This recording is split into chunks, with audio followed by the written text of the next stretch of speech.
जैन मित्रांनो, जे काही पोलीस भरतीची वाट पाहत होते तुम्ही, ते आता पोलीस भरती आले आहे. जागा पण आलेल्या आहे. सर्व जिल्ह्यांच्या जागा डिसाईड झालेल्या आहे. तुमची फॉर्म भरण्याची तारीख येणार आहे. तारीख पण सुरू झालेली आहे. त्याच्यामुळे तुम्ही थोडा वेळ न घालता सरळ सरळ अभ्यास आणि ग्राउंड या दोनच गोष्टी करायला सुरुवात करा. त्याच्यामुळे आपली हे जी काही पोलीस भरतीची सिरीज चालू आहे, PYQ सिरीज, जे आपण मागील वर्षाचे जे काही 2024 मध्ये जे प्रश्न आले होते त्याच्यावर आपण काम करत आहे, ते तर होणारच. आपल्याला हे लवकरात लवकर 2024 चे जे काही प्रश्न आलेले आहे हे कव्हर करून लगेच 2023 मध्ये काय आले होते त्याच्यावर पण चर्चा करायची आहे. चला तर आपण सुरुवात करू आता पोलीस जे काही पेपरमध्ये आले होते प्रश्न 2024 या वर्षाला. ठीक आहे, अमरावती ग्रामीण पोलीस भरती 2024चा हा प्रश्न आहे बघा. जरी सोपी असेल प्रश्न, पण प्रश्न व्यवस्थित काळजीपूर्वक करा. बघा, मी एटीएम मधून मध्ये 500 रुपयाच्या काही नोटा काढल्या. त्या नोटांचे क्रमांक 521576 या क्रमांकापासून 521591 असे होते. तर मी एटीएम मधून किती रुपये काढले? तर आपल्याला जो काही क्रमांक दिला आहे, जेव्हाही लक्षात ठेवा, नोटांचं बंडल क्रमांक असे काहीतरी देणार ना, त्याच्यामध्ये 2 या 3 डिजिट नाही का सुरुवातीचे सारखे राहणार. कधी कधी 3 राहतात, कधी 4 राहतात, कधी 5 राहतात. लक्षात ठेवा, या क्रमांकापासून आहे म्हणते, या क्रमांकापर्यंत. तर आता इथं थोडं आणखी विचारपूर्वक जर आपण पाहिलं, तर 5215 5215 हा नंबर काय दोन्हीकडे सारखा आहे. 5215 5215 हा दोन्हीकडे सारखा आहे. तर हा नंबर घेण्याची काही आपल्याला आवश्यकता नव्हती. आपल्याला संख्येमधून लहान संख्या मायनस करा. 91 - 76 ही वजाबाकी केल्यानंतर त्याच्यामध्ये एक पण प्लस करावं लागते, हे लक्षात ठेवा तुम्ही. एक मधून 6 मायनस होत नाही म्हणून काय म्हणा 11. 11 मधून 6 मायनस झाले किती राहतात? 5. हाचा परत दिला. 9 मधून 7 आणि 1 8 मायनस झाले किती राहणार? 1. याच्यामध्ये एक प्लस करायचा. का? कारण की 15 मारण्याचं गडबड करू नका. तर 15 मध्ये एक प्लस करणार, वजाबाकी करून एक प्लस केला तर म्हणजे एकूण नोटांची संख्या, एकूण एकूण नोटा जर विचारलं असतं आपल्याला, एकूण नोटांची संख्या किती आहे, या क्रमांकापासून या क्रमांकापर्यंत एकूण नोटांची संख्या आहे 16. परंतु त्याने म्हटलं की नोटांची संख्या नाही पाहतलं, मी एटीएम मधून म्हणते किती रुपये काढले. तर मी एटीएम मधून किती रुपये काढले, तर 16 नोटा काढलेल्या आहे. आता एका नोटेची किंमत आहे 500 रुपये, तर 16 नोटांची किंमत किती असेल? 16 गुणिले 500 करा, तर 16 पंच होतात 80 आणि यावरचे 2 झिरो.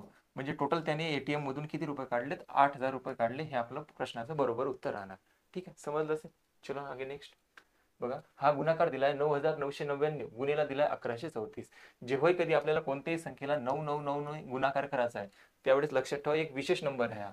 1134 गुणिला दिला होता 9999, यांचा करायचा होता गुणाकार. साधा गुणाकार जरी केला तुम्ही तरी उत्तर काढू शकता, परंतु आपल्याला साधा गुणाकार नाही, आणखी एक त्याच्यामध्ये ट्रिक आहे, लक्षात ठेवा तुम्ही.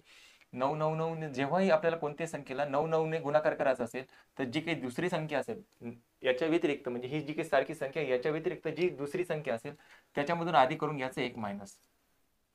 1134 याच्यामधून करून घ्यायचा एक मायनस. नेहमी एकच मायनस करायचा जेव्हाही कधी आपल्याला 999 ने गुणाकार करावा लागतो तेव्हा. ते एक मायनस करून घ्या. तर 1134 मधून एक मायनस झाला तर 1133 राहतात. आता काय करा, 1133 हे जे काही राहिले इथे द्या कॉमा. आणि आता लक्षात ठेवा की या दोन अंकांची बेरीज 9 आली पाहिजे. म्हणजे एक आणि एक मध्ये किती मिळवले म्हणजे 9 होणार? तर 8 मिळवावं लागेल. 1 आणि 8 किती होतात? 9. त्याच्यानंतर 1 मध्ये किती मिळवावं लागेल म्हणजे 9 होणार? याच्यामध्ये पण 8च मिळवावं लागेल. 1 आणि 8 या दोघांची बेरीज झाली पाहिजे 9, लक्षात ठेवायचं. 3 मध्ये किती मिळवावं लागेल? 6. आणि या 3 मध्ये किती मिळवावं लागेल? 6. म्हणजे आपलं फायनल उत्तर किती राहणार? 11 33 88 66. 11 33 88 66. अशा प्रकारे गुणाकार केला जातो. आणखी मी तुम्हाला नाही समजलं असेल, आणखी एखादं उदाहरण देतो बघा. म्हटलं असेल आपल्याला, समजा जर असं म्हटलं असतं, इकडे किती अंकी संख्या आहे? 5 अंकी. इकडे किती संख्या आहे? 5 अंकी आहे, बरोबर आहे. ही एक सारखी संख्या आहे, ही एक वेगळी संख्या आहे. तर या वेगळ्या संख्येमधून आधी करा एक मायनस. तर 12345 मधून 12345 मधून एक जर मायनस केला तर राहतात 12344. ठीक आहे इथपर्यंत. इथे त्याचा एक कॉमा. आता एक मध्ये किती मिळवावं लागेल म्हणजे त्या दोघा अंकांची बेरीज 9 येणार. तर एक मध्ये साहजिकच आहे 8 मिळवावं लागेल. 2 मध्ये किती मिळवावं म्हणजे त्या दोघा अंकाची बेरीज झाली पाहिजे 9. तर 2 मध्ये किती ऍड करावं लागेल? 7. 3 मध्ये किती मिळवावं लागेल? 6. 4 मध्ये किती मिळवावं लागेल? 5. आणि या 4 मध्ये किती मिळवावं लागेल? 5. तर आपलं फायनल उत्तर किती राहणार? 12 34 48 76 55. तर अशा प्रकारे आपण उत्तर काढू शकतो जेव्हाही आपल्याला कोणत्याही संख्येला 9 ने गुणाकार करावा लागतो तेव्हा. ठीक आहे, समजलं असेल. चलो आगे. प्रश्नामध्ये म्हणत आहे 74,844 नंतर भागेला प्रश्नार्थक चिन्ह बरोबर दिलाय 54 गुणिले 63. ठीक आहे ना. तर बघा, या प्रश्नार्थक चिन्हाची किंमत काढायची ते म्हणजे इथे प्रश्नार्थक चिन्हाच्या ठिकाणी काही नसेल म्हणजे मानून घ्या आपण एक्स आहे. ठीक आहे ना. लिहिलाय 74,844 नंतर मला माहित आहे की हा इथे भागाकाराचं चिन्ह आहे, हा एक्स इथे भागेला या बाजूने गेल्यानंतर काय होणार गुणेला, आणि शेवटी हा इथे गुणेला गेल्यानंतर आपल्याला एक्स ची किंमत शोधायची होती, तर 54 गुणेला 63 इथे गुणेला या बरोबर चिन्हाच्या या बाजूने आले तर ते काय होणार भागेला, म्हणजे इथे येणार 54 गुणेला 63 आणि इथे निघणार एक्स. बरोबर, आपल्याला एक्स ची किंमत शोधायची होती, म्हणजे प्रश्नार्थक चिन्हाची किंमत शोधायची होती. ठीक आहे ना. तर आता इथे भाग द्या तुम्ही. बघा इथं कोणत्या संख्येने भाग जाऊ शकतो. तर इथे 6 आणि 3 किती, 6 आणि 3 किती होतात 9, म्हणजे जसं या संख्येला 9 ने भाग जाणार तर वरते पण 9 ने भाग जातो का नाही. तर 9 ची कसोटी सांगते की दिलेल्या अंकातील संख्याच्या बेरजेला 9 ने भाग गेला पाहिजे, म्हणजे जे काही दिलेली संख्या असेल त्याच्या अंकांची बेरीज जर 9च्या पाड्यामध्ये आली तर त्या संख्येला 9 ने निश्चय भाग जातो. ठीक आहे ना. याला जर 9 ने निश्चय भाग जात असेल, वरच्या संख्येला 9 ने निश्चय भाग जातो का नाही हे चेक करतो मी. 4 आणि 4 8, 8 आणि 8 16, 16 आणि 4 होते 20, 20 आणि 7 किती होते 27. 27 ला जर 9 ने भाग जात असेल तर हमखास या संख्येला कशाने 9 ने भाग जाणार. बघा आता 9 ने भाग द्यायला सुरुवात करा. 9 1 9, 9 7 63, वरत 9 ने भाग दिला, 9 8 72 होतात, खाली राहतात 2, 9 3 27, खाली राहतात 1, 9 दोन्ही 9 1 9 आणि 9 सख्खा 54. ठीक आहे ना. बरोबर आहे बघ. सर्वांचा भाग जर गेला तर 8316 येतात. बरोबर. परत 9 ने भाग जातो, 9 सख 54, 9 ने भाग दिला वरता 9 9 81, खाली राहतात 2, 9 दोन्ही 18, खाली राहतात 3, 9 चौक 36. ठीक आहे इथपर्यंत. परत आता बरोबर आहे आपला. परत भाग जातो, आता भाग द्या, 6 ने भाग देऊ आपण. 6 1 6, 6 1 6, खाली राहतात 3, 6 पंच 30, 6 चौक 24. बरोबर आहे 154 आलं. परत आता 7 ने भाग जातो, 7 1 7, 7 दोन्ही 14, परत 7 दोन्ही 14, म्हणजे एक्स बरोबर आपल्याजवळ फायनल उत्तर जाऊन किती आलं 22. फक्त भागाकार आपल्याला करणं आवश्यक होतं याच्यात, तर एक्स ची किंमत किती असणार 22. आता तुम्ही भाग व्यवस्थित जेवढ्या फास्ट देणार, जेवढ्या मोठ्या मोठ्या नंबरने भाग देणार तेवढ्या लवकरात लवकर उत्तर निघणार आपली शक्यता राहणार. ठीक आहे, आगे बढा. खालीलपैकी कोणत्या संख्येला 9 ने निश्चित भाग. बघा आताच तुम्हाला सांगितलं 9 ची कसोटी काय सांगते. 9 ची कसोटी सांगते दिलेल्या अंकातील अंकाच्या बेरजेला 9 ने भाग गेला पाहिजे. आता उदाहरणार्थ मी जर इथे जर उच्चार केला, या प्रश्नावर नंतर येतो. आता आपल्याला चेक करायचं या संख्येला 9 ने निश्चय भाग जातो का नाही जात. तर आपण काय करणार, 2 आणि 4 किती होते 6, 6 आणि 5 किती होतात, 6 आणि 5 जर म्हटलं तर किती होणार, ते असं बोटावर मोजल्यासारखं करतो आपण. 5 6 आणि 5 किती होते 11, 11 आणि 4 किती होते 15, 15 आणि 5 किती होते 20, 20 आणि 4 किती होते 24, परत बोटावर नाही याचं, 20 आणि 4 24, 24 आणि 6 7 किती होतात, 24 आणि 7 होतात 31, 31 आणि 2 किती होतात 31 आणि 2 होतात 33. 33 ला 3 ने भाग जातो का, 9 ने भाग जातो का नाही जात, म्हणजे या संख्येला 9 ने निश्चय भाग जात नाही. ही एक प्रोसिजर आहे साधी साधी, म्हणजे अंकांची बेरीज करत राहा, नंतर चेक करा 9 ने भाग जातो का नाही जात. ठीक आहे. आणखी एक दुसरा काय पर्याय असता बघा. आता आपल्याला या संख्येला चेक करायचं की 9 ने भाग जातो का नाही जात. तर अशा वेळेस काय करायचं, जिथे 9 9 बनले, म्हणजे 2 अंकांची बेरीज, 3 अंकांची बेरीज, 4 अंकांची बेरीज जर 9 झाली तिथे 9चं काम समाप्त करून टाकायचं. बघा इथं 5 आणि 4 किती होतात 9, संपले. 5 आणि 4 किती होतात 9, संपले. 7 आणि 2 किती होतात 9, आणि 2 आणि 4 किती राहतात, 2 आणि 4 किती होते 6, 6 ला 9 ने भाग जातो का नाही जात. तर म्हणजे या संख्येला 9 ने निश्चय भाग जाणार नाही, लक्षात ठेवा. अशाच पद्धतीने आता इथे चेक करू. 9 ना 9 खर्च संपले. बरोबर. त्यानंतर 4 आणि 3 7, 7 आणि 3 किती होते 10, 10 ला 9 ने भाग जातो का नाही, म्हणून या ऑप्शनला उत्तर नाही राहणार. त्याच्यानंतर इथे बघा 9 9 संपले. 6 आणि 4 किती होते 3 आणि 4 7, 7 आणि 3 किती होते 10, 10 ला 9 ने भाग जातो का, म्हणून या ऑप्शनला पण भाग जाणार नाही, हे पण कॅन्सल झालं. इथे 9 9 संपलं. 4 आणि 3 7, 7 आणि 2 किती होते 9. बरोबर आहे का, बघून घ्या तुम्ही. हे झाले 6, 6 आणि 3 किती होते 9, 9 9 भाग जाणार इथं. इथे बघा 9 संपला. 5 आणि 4 किती होतात 9, संपला. इथे राहणार 2 बाकी, म्हणजे या ऑप्शनला भाग जाणार नाही, म्हणजे ऑप्शन नंबर 3 हे आपलं उत्तर राहणार. त्यांनी तेच विचारलं होतं, खालीलपैकी कोणत्या संख्येला 9 ने निश्चय भाग जातो. 99,432 ला 9 ने निश्चय भाग जाणार. अमरावती ग्रामीण पोलीस भरती 2024 ला विचारलं. मी जे विचारलेले आहे प्रश्न तेच घेत आहे, फालतू काही घेत नाही आहे. ती सोपी असो कठीण असो काही असो.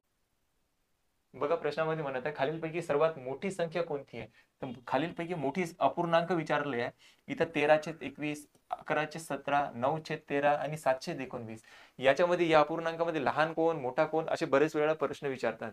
जेव्हाही कधी आपल्याला लहान अपूर्णांक आणि मोठा अपूर्णांक शोधावा लागतं त्यावेळेस एक तर आपल्याला पर्याय राहतो की 13 भागेला 21 दिलाय, तर 21 ने 13 ला भाग द्या, त्याच्यानंतर जे काही पॉईंट मध्ये उत्तर येणार त्याच्यानंतर चेक करा. आणखी दुसरा काय प्रयत्न केला असता बघा, इथं आहे 11 भागेला 17. आपण काय करू, या दोन अपूर्णांकामध्ये विचार करू की लहान कोण मोठा कोण. तर दोन अपूर्णांकामध्ये विचार करायला लागेल ते की लहान कोण आहे आणि मोठा कोण, ते काढताना खूप सोपी काम आहे. बघा या 17 ने काय करा, या 13 ला गुणाकार करा क्रॉस मध्ये. 17 गुणेला 13, 13 1 13, किंवा 17ने गुणाकार जर केला, 17 तरी किती होते 51, एक हातचे आले 5, 17 एक 17, 17 आणि 5 होते 22. म्हणजे ह्या अपूर्णांकाचा गुणाकार आला किती आला, 17 गुणिले 13 म्हटलं तर 221. ते लिहिताना व्यवस्थित लिहायचं, इथून इथे गुणाकार केला तर इथे गुणाकार लिहायचा, ठीक आहे. त्यानंतर 21 गुणिले करा 11, 11 21 एक 21, एक हातचे आले 2, परत 21 एक 21, 21 आणि 2 किती होतात 23. या दोघांमध्ये मोठं उत्तर कोणाचं दिसत आहे, हे मोठा आहे का हा मोठा आहे, 221 मोठा आहे का 231 मोठा आहे, तर 231 मोठा आहे. आणि आपल्याला मोठा शोधायचा होता, म्हणजे हा सर्वात मोठा अपूर्णांक आहे इथं, ठीक आहे ना. या दोन मध्ये कंपॅरिझन जर केलं तर हा सर्वात मोठा भेटते. आता आणखी एक अपूर्णांक आहे त्याच्यामध्ये, चेक करा, 11/17 आणि 9/13.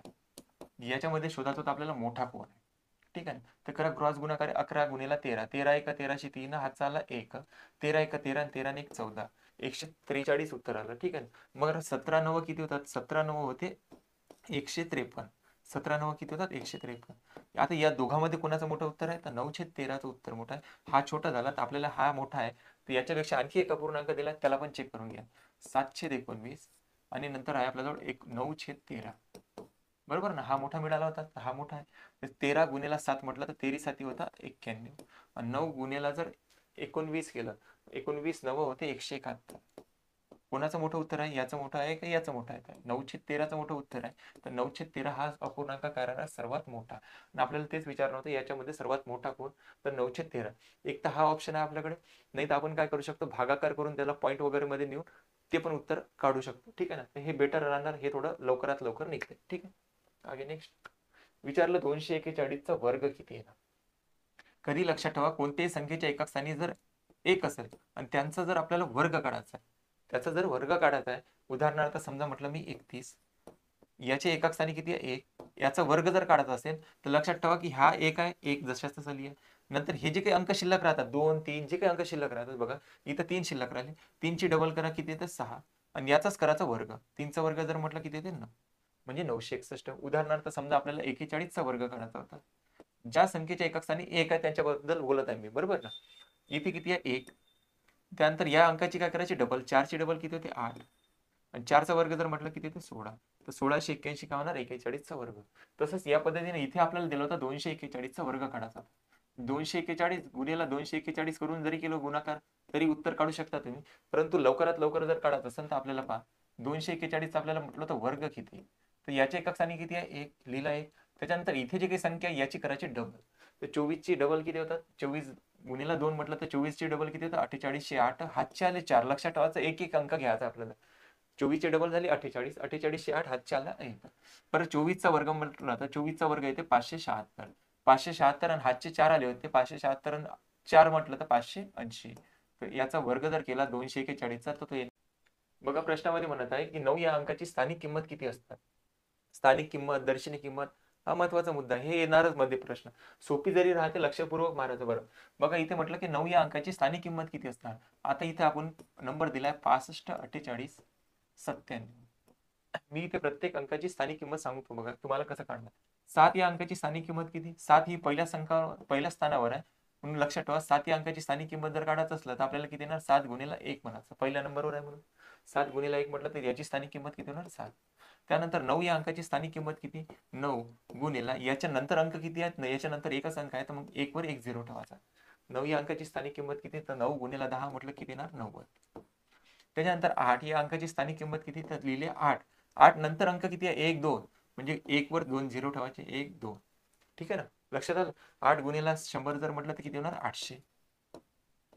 त्याच्यानंतर या 4 ची स्थानिक किंमत किती असं जर विचारलं असतं तर लिहिले आधी 4 गुणिला 4 नंतर अंक किती आहे 1 2 3, म्हणजे 1 वर 3 0 लिहायचे 1 2 3. 4 गुणिला 1000 म्हटलं तर किती होणार 4000, ठीक आहे ना. त्याच्यानंतर विचारलं असतं आपल्याला 5 या अंकाची स्थानिक किंमत किती, लिहिले 5. त्याच्यानंतर अंक किती आहेत लक्षात ठेवा 1 2 3 4, तर 1 2 3 4, 1 वर तेवढे 0 ठेवायचे, त्याच्यानंतर जेवढे अंक असणार तेवढे 0 ठेवणार, म्हणजे याची किंमत किती येणार 5,50,000, ठीक आहे. त्यानंतर या 6ची जर विचारलं असतं तर 6 तर आधी लिहिले गुणिला 6 नंतर अंक किती आहे 1 2 3 4 5, तर 1 वर 5 0, ठीक आहे ना. 6ची स्थानिक किंमत जर विचारलं असतं किती आलीच ती 6 लाख, ठीक आहे. तर अशा प्रकारे स्थानिक किंमत काढल्या जाते. ठीक आहे ना. त्याच्यानंतर विचारलं असतं दर्शनी किंमत किती, 9 या अंकाची दर्शनी किंमत किती, 9च राहिलं असतं उत्तर. उत्तर किती राहिलं असतं 9. परंतु आपल्याला विचारलं तर त्याची स्थानिक किंमत किती, तर स्थानिक किंमत किती राहणार 90. स्थानिक किंमत किती राहणार 90. कोणत्याही अंकाची जर दर्शनी किंमत म्हटलं तर त्याला म्हटलं ते फेस व्हॅल्यू, दर्शनी म्हणजे फेस व्हॅल्यू, जी किंमत दिलेली आहे तेच मानून घ्यायची. समजा जर या प्रश्नामध्ये म्हटलं असतं 8 या अंकाची स्थानिक किंमत किती, तर 800 झाले असते आपलं बरोबर. परंतु याने विचारलं असतं याची दर्शनी किंमत किती, तर दर्शनी किंमत आली असते त्याची 8. 4 अंकाची दर्शनी किंमत किती, तर 4च असतं उत्तर. म्हणजे जी दाखवलेली आहे तीच किंमत राहणार. त्याला म्हटलं ते फेस व्हॅल्यू. त्याच्यामुळे त्याला जी किंमत दिलेली आहे आपल्याला तेच किंमत मानावं लागतं. म्हणजे तिथे जर म्हटलं असतं 6ची दर्शनी किंमत किती, तर 6च राहिलं असतं उत्तर. 5ची किती, 5च राहिलं असतं. ठीक आहे, समजलं. दर्शनी किंमत, स्थानिक किंमत या दोन्ही मधला डाऊट क्लिअर झाला असेल. ठीक आहे ना, आगे बढो. विचारलं घनमूळ किती. घनमूळसाठी एक लक्षात ठेवा तुम्ही, हे साधी बेसिक बेसिक लक्षात ठेवा. समजा 1चा जर घन काढला तर किती येते 1, 2चा घन जर म्हटलं तर तो किती येते 8. हे बेसिक वाले जेवढे घन देणार आता मी लिहून, ते तेवढे पुरतं तरी लक्षात असलं पाहिजे आपल्याला. तेवढ्या घनाचे एकक स्थान आणि तेवढ्या घन माहीत असणं गरजेचं आहे. बघा, 2चा घन म्हटलं तर 8, 3चा घन जर म्हटलं किती होणार 27, त्यानंतर 4चा जर घन म्हटलं तर किती होते 64, 5चा घन म्हटलं तर किती होणार 125, 6चा घन किती होते 216, त्यानंतर 7चा घन म्हटलं तर किती होणार 343, 8चा जर घन केला तर किती येणार 512, त्यानंतर 9चा घन केला तर तो किती येणार 729. ठीक आहे ना. एवढ्या नंबरचे घन आपल्याला लक्षातच असले पाहिजे. त्यातल्या त्यात आणखी काय असलं पाहिजे, यांचे एकक स्थानचे अंक पण लक्षात असले पाहिजे. इथं 9 येतं, इथं 2 येतं, इथं 3 येते, 6 येते, 5 येते, 4 येते, 7, 8, 1. यांचे एकक स्थानचे अंक पण माहीत असले पाहिजे. ठीक आहे ना. तर आपल्याला विचारलं होतं की 58, 32 हा कोणत्या संख्येचा घन आहे, म्हणजे ही कोणत्या संख्येचा क्यूब रूट आहे, ही संख्या कोणत्या संख्येचा काय घन आहे असं विचारलं होतं. जेव्हाही आपल्याला घन वगैरे विचारलं जाते तर लक्षात ठेवायचं शेवटच्या 3 अंकांचा विचार करायचा. शेवटच्या किती अंकांचा विचार करायचा 3 अंकांचा. जितकी अंकी संख्या दिली आपल्याला 5 अंकी, 6 अंकी, 7 अंकी, 8 अंकी, कितीही अंकी संख्या देऊ तरी आपण शेवटचे काय अंक करायचे 3 अंक. 3 अंकांमध्ये शेवटचा विचार करायचा, शेवटचा अंक काय आहे त्याच्यात 3 अंकांच्या डोक्यावर रेष करायची, त्याच्यानंतर पाहायचं की शेवटचं एक अंक किती आहे, तर शेवटचा अंक किती आहे 2. मग विचार करायचा की अशा कोणत्या संख्या त्यांच्या घनाच्या एकक स्थानी 2 येतात, तर कोणती संख्या त्याच्या घनाच्या एकक स्थानी 2 येतात 8. 8 या संख्येच्या घनाच्या एकक स्थानी 2 येतात म्हणून लिहिले 8. इथूनच आपला प्रश्न पण निघून गेला असता, परंतु आपल्याला पूर्ण काढायचं राहू द्या. तर 2 ही संख्या 8च्या घनाच्या एकक स्थानी येते. आता या 3 अंकाचं काम समाप्त झालं. आता आपल्याकडे जी काही संख्या शिल्लक राहिली ती लक्षात ठेवा. आता शिल्लक काय राहिलं 5. तर 5 ही संख्या अशी कोणती संख्या त्याच्या घना या 5च्या जवळपास येतो. 1चा जर घन म्हटलं तर 1 होतो, 2चा घन म्हटलं तर किती होणार 8. परंतु 2चा घन याच्या वरती जाणार. बघा 2चा घन किती ते 8, 5च्या वरती जातो. आपल्याला पाहिजे या 5च्या जवळपास त्या संख्येचा घन. ते 1चा घन केला तर किती होते 1 आणि तो 5च्या जवळपास आहे म्हणून लिहिलेला इथे 1. ही संख्या कोणत्या संख्येचा क्यूब रूट आहे, तर 18चा घन आहे. तर आपलं उत्तर किती राहणार 18. ठीक आहे, समजलं असेल. आणखी एखादा प्रश्न असेल तर बघू आपण. ठीक आहे, नाही तर आपण एक लेक्चर घेऊ त्याच्यामध्ये घन आणि वर्ग कसे ओळखायचे त्याच्यावर पण चर्चा करू. ठीक आहे, या पुढच्या प्रश्नावर क्रमाने येणाऱ्या पहिल्या 50 नैसर्गिक संख्यांची बेरीज किती विचारलं. क्रमाने येणाऱ्या पहिल्या नैसर्गिक संख्यांची बेरीज, पहिल्या म्हटलं म्हणजे सुरुवात होणार 1 पासून, 1 नंतर येणार 2, 2 नंतर येणार 3, 3 नंतर येणार 4, म्हणजे असं विचारलं 50. 50 विचारलं म्हणून इथे येणार 50. 50 पर्यंतच्या नैसर्गिक संख्यांची बेरीज विचारत होतं. तर यासाठी एक फॉर्म्युला आहे. क्रमागत जर नैसर्गिक संख्यांची बेरीज काढायची आहे तर क्रमागत नैसर्गिक संख्यांची बेरीज काढण्याचं एक सूत्र आहे. लक्षात ठेवायचं, हे नैसर्गिक संख्यांची बेरीज काढण्याचं एक सूत्र आहे. तर n ब्रॅकेटमध्ये n अधिक 1 भागेला 2. इथे n म्हणजे काय होते, n म्हणजे होते एकूण संख्या. एकूण संख्या ज्या दिल्या असेल त्या आपल्याला. तर एकूण संख्या किती दिली आहे इथं 1 पासून 50 पर्यंत. एकूण संख्या किती झाल्या 50. लिहा इथे 50. नंतर या संबंध असतो गुणाकाराचा, गुणेला 50 आणि किती होते 51 आणि भागेला करा 2. ठीक आहे ना इथपर्यंत. आता ते भाग, बे एक बे, बे दोन्ही 4, खाली राहणार 1 आणि बे पंचे 10. तर 25 गुणेला 51 जर केलं तर आपल्याला 1 पासून 50 पर्यंतच्या अंकांची काय मिळणार बेरीज मिळणार. बघा 25 1 25 5 हातचे आले 2, 25 5 125 आणि 2 होतात 127. म्हणजे उत्तर किती येणार आपली बेरीज 1 पासून 50 पर्यंतच्या अंकांची जर बेरीज काढलं तर ते येणार 1275. ठीक आहे ना, आपलं उत्तर येणार पहिल्या नंबरचं ऑप्शन. ठीक आहे, नेक्स्ट. पुढील पैकी कोणत्या संख्येस 15 ने निशेष भाग जातो. ठीक आहे, बघा कोणत्याही संख्येची कसोटी कशी ओळखायची. जर ती संख्याचे फॅक्टर पडत असेल ना, कोणत्याही संख्येची कसोटी वगैरे कशी पाठ करायची, शक्यतोवर तर आपल्याला 10 पर्यंत पाठ असलं पाहिजे, म्हणजे 10 पर्यंतच्या अंकांचा काही डाऊट नसला पाहिजे. आता विचारलं तिथं 15ने कोणत्या संख्येला निशेष भाग जातो, तर 15ची कसोटी सांग काय आहे ना, तर 15ची कसोटीची, या 15चे जर फॅक्टर पाडण्याचा प्रयत्न केला आपल्याला 3 गुणिले 5 ही याचे फॅक्टर पडतात. 3 गुणिले 5 जर म्हटलं तर काय होतं 15. ठीक आहे. मग या गोष्टीचा असा अर्थ होणार की ज्या संख्येला 3ने भाग जातो, ज्या संख्येला 5ने भाग जातो, त्या संख्येला 15ने हमखास भाग जाणार. ही झाली 15ची कसोटी. तुम्ही म्हणाल 21च्या बाबतीत पण तेच होणार का? 21चे जर फॅक्टर पाडले आपण 3 गुणिले 7, ज्या संख्येला 3ने भाग जातो, ज्या संख्येला 7ने भाग जातो, त्या संख्येला 21ने हमखास भाग जाणार. ह्या अशाच पद्धतीने कसोट्या तयार झाल्या. बघा आपल्याला विचारलं होतं 15ने निश्चित भाग जातो हे शोधायचं होतं, तर एक तर आपल्याला ऑप्शन वरून चेक करत बसा लागेल, म्हणजे प्रत्येक संख्येला 15ने भाग देऊन बघा. नाही तर आपल्याला हे जर लक्षात असलं तर आपल्याला काय होतं, थोडं कमी काम पडतं बघा. म्हणजे ज्या संख्येला 3ने भाग जाणार, ज्या संख्येला 5ने भाग जाणार, त्या संख्येला हमखास बरोबर 15ने भाग जातो. आता 3ची कसोटी काय सांगते, दिलेल्या संख्येतील अंकाच्या बेरजेला, अंकांची जी काही बेरीज असेल, अंकांची बेरीज जर जे काही असेल त्याला भाग गेला 3ने, तर त्या संख्येला 3ने भाग जातो. आणि 5ची कसोटी काय सांगते, ज्या संख्येच्या अंकाच्या एका स्थानी 0 आहे नाही तर 5 आहे, तर त्या कंडिशन मध्ये त्या संख्येला 5ने निश्चित भाग जाणार. बघा आता इथं आपण चेक करू की पहिले तर आधी 5ची कसोटी लावून बघू. तिथे 0 आहे, इथे 5 आहे, इथे 5 आहे, इथे 5 आहे, म्हणजे 5च्या कसोटीने आपला प्रश्न निघणार नाही. आपल्याला चेक करावं लागेल 3ची कसोटी. 3ची कसोटी काय सांगते, अंकांची बेरीज. बघा इथं अंकांची बेरीज 3च्या पाड्यात येते का? 5ची कसोटी कामात नाही पडणार. इथे 0 आहे, इथे 5 आहे, इथे 5 आहे, इथे 5 आहे, बरोबर ना? तर 5 प्रत्येक संख्येला भाग जातो, परंतु आपल्याला चेक करावं लागेल आता फक्त 3ने या संख्येला भाग जातो का? तर 3ची कसोटी काय सांगते, दिलेल्या संख्येतील अंकाची बेरीज करा, 3च्या पाड्यात येते का? 7 आणि 5 किती होते, 12. 5 आणि 4 किती होते, 9. म्हणजे 12ला पण 9 3ने भाग जातो, 9ला पण 3ने भाग जातो. ठीक आहे, हे दोन्ही कॅन्सल झाले. आता शिल्लक काय राहिलं, 2. आणि 2ला 3ने भाग जातो का, नाही जात, म्हणजे हे ऑप्शन येणार नाही, या अंकाला 3ने भाग जाणार नाही. बघा आता दुसरं इथे दिलेलं आहे, 9 कॅन्सल झाला, 3ने भाग जातो म्हणून. 7 आणि 5 12 होतात, कॅन्सल झाले.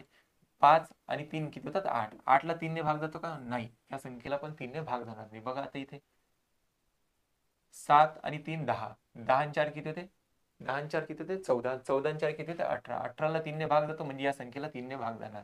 ठीक आहे, इथे चेक करून बघा तुम्ही. 5 आणि 4 किती होते, 9 कॅन्सल झाले, 3 कॅन्सल झाले, 6 कॅन्सल झाले, बाकी किती राहिलं, 5. म्हणजे या संख्येला पण 3ने भाग जाणार नाही, या संख्येलाच 3ने भाग जातो. या संख्येला 3ने पण भाग जातो, 5ने पण भाग जातो, म्हणजे या संख्येला 15ने पण भाग जाणार. आपल्याला तेच विचारलं होतं, खालीलपैकी कोणत्या संख्येला 15ने निश्चित भाग जाणार, तर 47,340 या संख्येला बरोबर 15ने भाग जाणार. कसं लक्षात आलं? ठीक आहे, समजलं असेल. चलो आगे.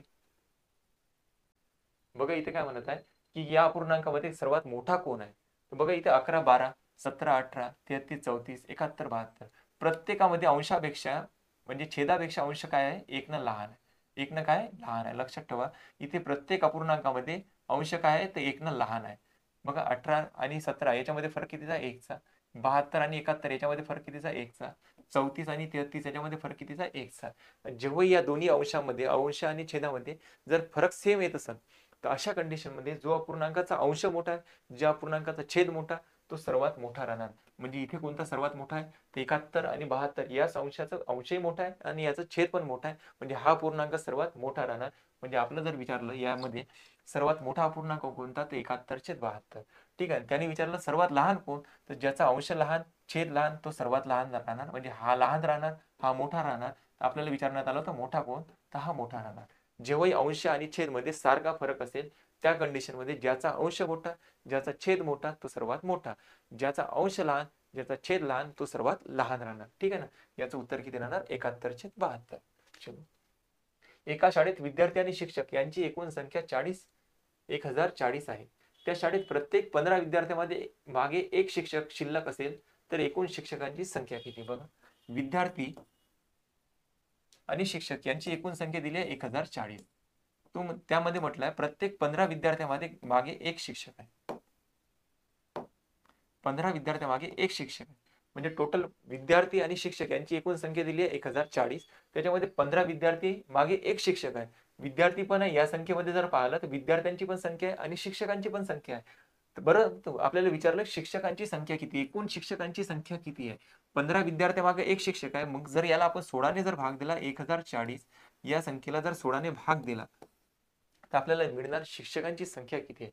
का असं करत आहे, कारण की 15 विद्यार्थी आणि एक शिक्षक आहे, म्हणजे 15 मागे एक शिक्षक आहे, म्हणजे इथं टोटल 16-16चा गट दिलेला आहे. 16-16चे याच्यामध्ये किती गट पडतात, तेवढे शिक्षकांची संख्या राहणार. का याला 16ने भाग देत आहे, कारण की 15 मागे एक शिक्षक आहे, म्हणजे 16 मुलांचा आणि शिक्षकांचा एक गट झाला तयार. असे 16-16चे या 1040 मध्ये किती भाग आहे हे जर शोधले तर ते शिक्षकांची काय मिळणार, संख्या मिळणार.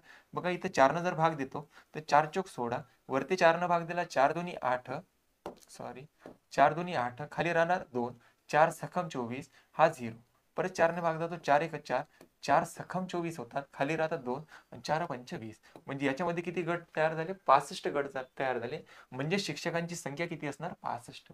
याच्यामध्ये जर विचार केला तर शिक्षकांची संख्या किती राहणार, 65 मित्रांनो. ठीक आहे, बघा प्रश्नामध्ये म्हणते एका संख्येला 21 ने गुणण्याऐवजी 21 ने भागले असता उत्तर 8800 ने कमी येते, तर ती संख्या कोणती होती. ठीक आहे ना.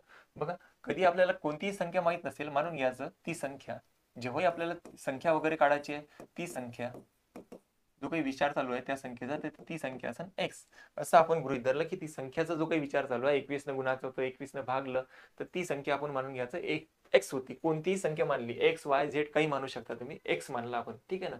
21 ने गुणायचे होते म्हणते. आता त्या संख्येला जर त्याने 21 ने गुणाकार केला असता तर गुणाकार किती आला असता, 21 गुणिला एक्स म्हटलं तर किती आला असता, 21 एक्स. परंतु त्याने गुणलं नाही म्हणते, त्यांनी त्या संख्येला काय केलं, 21 ने भागले म्हणते. म्हणजे एक्स ती संख्या होती, त्याला त्याने 21 ने भागलं तर उत्तर हे प्राप्त झालं असं. त्यामुळे काय झालं, या दोन्ही उत्तरामध्ये 8800 गुणांचा किंवा 8800 ने कमी आलं. म्हणजे या दोघांमध्ये फरक, या दोघाही उत्तरामध्ये फरक पडला, म्हणजे 8800चा. विचारण्यात आलं होतं की ती संख्या सांगा कोणती.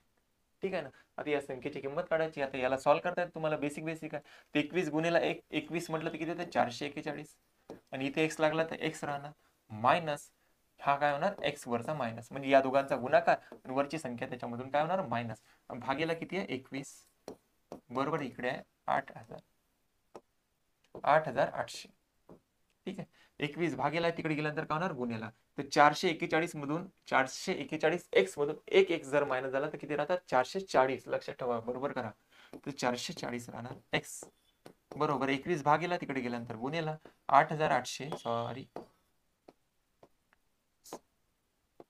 आणि गुन्हेला करा 21. गुणाकार करू नका, लक्षात ठेवा. आता हा इथे गुन्हेला इकडे गेल्यानंतर काय होणार, भागेला. तर एक्स बरोबर 8800 गुन्हेला 21 भागेला येणार 440.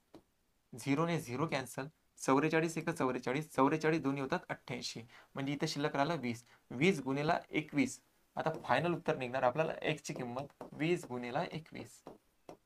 एक्स बरोबर किती येणार, 21 दोन्ही होतात 42, म्हणजे 0, म्हणजे एक्स बरोबर किती येणार, म्हणजे ती संख्या बरोबर किती येणार, 420. ती संख्या कोणती आहे, 420. नंबरही जबरदस्त झाला. ती संख्या कोणती आहे, 420. 420 नाही करायचं का. ठीक आहे ना. चलो आगे. ठीक आहे. ठीक आहे मित्रांनो, संपलं आता एवढंच आजच्या भागामध्ये, इतकंच. भेटू पुढच्या नवीन भागामध्ये लवकरात लवकर. ठीक आहे. जय हिंद.